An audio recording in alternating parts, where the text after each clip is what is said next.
திருச்சியில் தனது முதல் பிரச்சாரத்தை தொடங்கவிருக்கிறார் விஜய். திருச்சி மரக்கடை பகுதியில் விஜய் பேசவிருக்கிறார். திருச்சியில் தொண்டர்கள் வெள்ளத்தில் விஜயின் கேரவனானது ஊர்ந்து செல்லக்கூடிய காட்சிகளையும் பார்த்து வருகிறோம். இது குறித்து நம்மிடையே பேசுவதற்காக நமது செய்தியாளர் சிவகுமார் இணைப்பில் இருக்கிறார். சிவகுமார், இன்னும் எவ்வளவு நேரம் ஆகும் விஜய் மரக்கடையை சென்றடைய? உங்க விரிவான தகவல். அதாவது டிவிஎஸ் டோல்கேட், அதாவது மாநகரோட மையப்பகுதின்னு சொல்லலாம். அதாவது திருச்சி மாநகராட்சிக்கு உட்பட்ட பகுதி, அதுதான் டிவிஎஸ் டோல்கேட்டோட ஆரம்ப பகுதி. இந்த பகுதிக்கு உள்ள வந்தாலே, அதாவது மாநகராட்சியோட உட்புற பகுதிக்கு உள்ள வந்தாச்சுன்னு அர்த்தம். இதற்கு பிறகு பாத்தீங்கன்னா ஏறத்தாழ இன்னும் 4 கிலோமீட்டர் தூரம் இருக்குது. அதாவது அந்த மார்க்கெட் பகுதியில அந்த பிரச்சாரம் பண்ணக்கூடிய இடம் இங்க இருந்து 4 கிலோமீட்டர் இருக்குது. வெயிலோட தாக்கமும் தற்போது திருச்சியில மிக அதிகமா காணப்படுற ஒரு சூழ்நிலையில தற்போது வாகனமானது டிவிஎஸ் டோல்கேட் தாண்டி, அதாவது டிவிஎஸ் டோல்கேட் தாண்டி அங்க இருக்கிற கண்டோன்மெண்ட், அதாவது டிவிஎஸ் டோல்கேட் தாண்டி இருக்குது. இதனை அடுத்து பாத்தீங்கன்னா அணிவகுப்பு வாகனங்கள் ரொம்ப வரிசை வகுத்து நிக்கக்கூடிய ஒரு சூழ்நிலையில அந்த வாகனத்தை மாநகராட்சி பகுதிக்குள்ள வந்தா அது எப்பவுமே அதிக அளவுல நெருக்கடி வந்துடக்கூடாது அப்படிங்கறக்காக என்ன பண்ணிருக்கிறாங்கன்னா, போலீசார் இப்போ அந்த ஊர்வலத்தை தன்னோட கண்ட்ரோல் எடுத்திருக்கிறாங்க. அதனை அடுத்து பாத்தீங்கன்னா தற்போது வாகனமானது கொஞ்சம் வேகமா நகல ஆரம்பிச்சிருக்குது. இன்னும் பாத்தீங்கன்னா உங்களுக்கு அதாவது அந்த கண்டோன்மெண்ட் பகுதி, அதே மாதிரி கண்டோன்மெண்ட் பகுதியை தாண்டி மார்க்கெட்டை தொடரும். அதாவது ஒரு பாதை, அந்த பாதையை தாண்டி கண்டோன்மெண்ட்டை தாண்டி தான் மார்க்கெட் போகணும். இந்த மார்க்கெட்ல தான் அவரோட உரை நிகழ்த்துறதா இருக்குது. அவருக்கு குறிப்பிடப்பட்ட இந்த நேரமான 10:40 தொடங்கி 11:10 முடிக்கணும் அப்படின்னு சொல்லி கூறப்பட்ட நிலையில ஏறத்தாழ இந்த பகுதியை கடந்து வர்றதுக்கே அவருக்கு கிட்டத்தட்ட 3 மணி நேரம் வரைக்கும் ஆகியிருக்குது.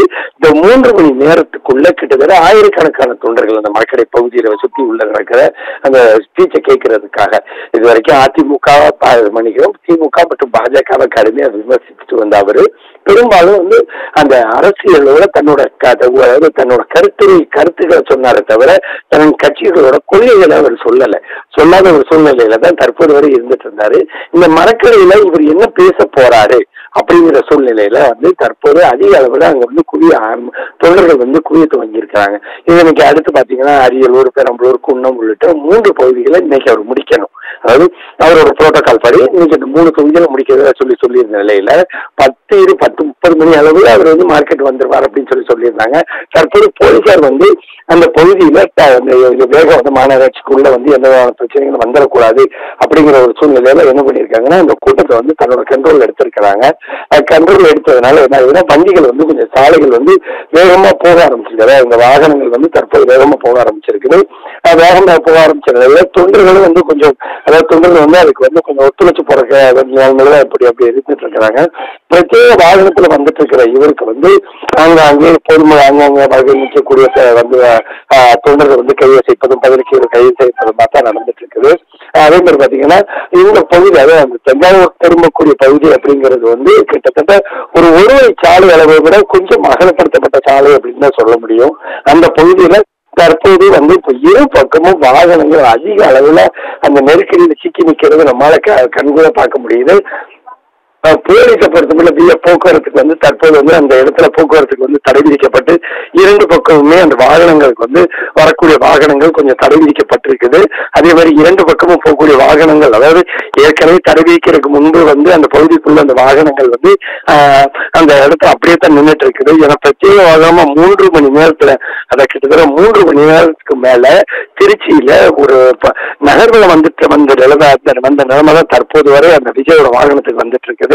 அதாவது பிரத்யேக வாகனம் அதாவது அந்த கேரவன் கொண்டு வரப்பட்டு கிட்டத்தட்ட நேற்று முன்தினம் கொண்டு வரப்பட்டது. அதுக்கு உண்டான எல்லா வசதிகளும் செய்யப்பட்டிருந்தது. அந்த கேரவன்ல இருந்த வாழை அந்த ஊர்வலமான தற்போது நடந்துட்டு இருக்குது.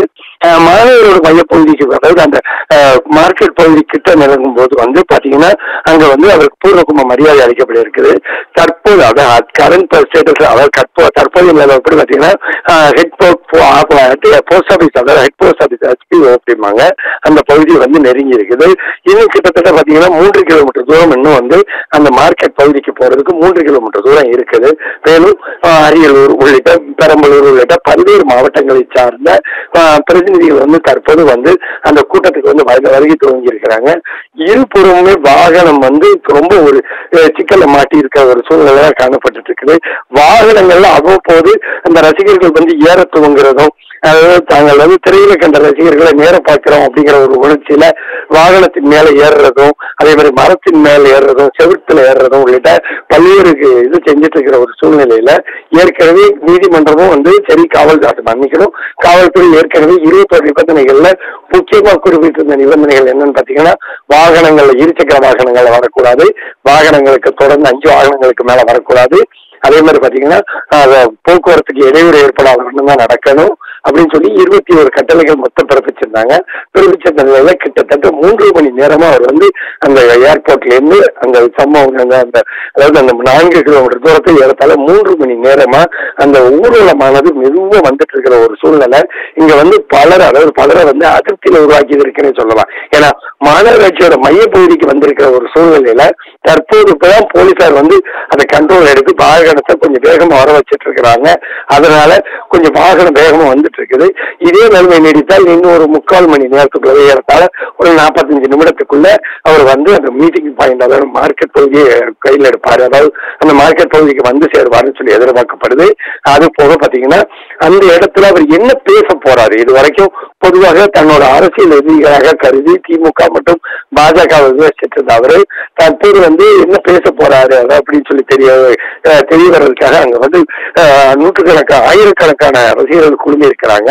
அந்த மார்க்கெட் பகுதி, அதை சுற்றியுள்ள பகுதிகளை புனரமைக்கணும், அகல சாலைகள் கொண்டு வரணும் அப்படின்னு சொல்லி பல முறை அந்த மக்கள் வந்து கோரிக்கை விடுத்திருக்கோம். எந்த விதமான ஒரு நடவடிக்கை இல்லாத ஒரு சூழ்நிலையில அந்த இடத்துலதான் தற்போது இந்த நெருக்கடியானது சிக்கி இருக்குது வாகனமானது. ஏன்னா அதை 4 வழி இவ்வளவு நேரம் வந்தது வந்து 4 வழிச்சாலை, அதனால ஒரு புறம் மாற்றி விட முடிஞ்சது. இப்போ என்னன்னா இப்போ வந்து கம்ப்ளீட்டா வந்திருக்கிறது ஒரு வழிச்சாலை, அதாவது அகலப்படுத்தப்பட்ட சாலை அப்படிங்கிற ஒரு சூழ்நிலையில வாகனம் வந்து தற்போது கொஞ்சம் வேகமா வர ஆரம்பிச்சிருக்குது. இன்னும் 3/4 மணி நேரத்துக்குள்ள அவர் வந்து அந்த சம்பந்தப்பட்ட அந்த மார்க்கெட் திடலுக்கு வந்து சேருவார் அப்படின்னு சொல்லி எதிர்பார்க்கப்படுது.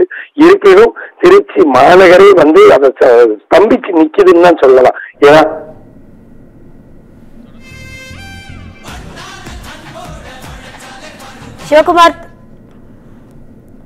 சிவகுமார் தொடர்ந்து இணைப்பிலேயே இருங்க. களத்தில் இருந்து நமது செய்தியாளர் கோவிந்தராஜ் இருக்கிறார், அவரிடையே பேசலாம்.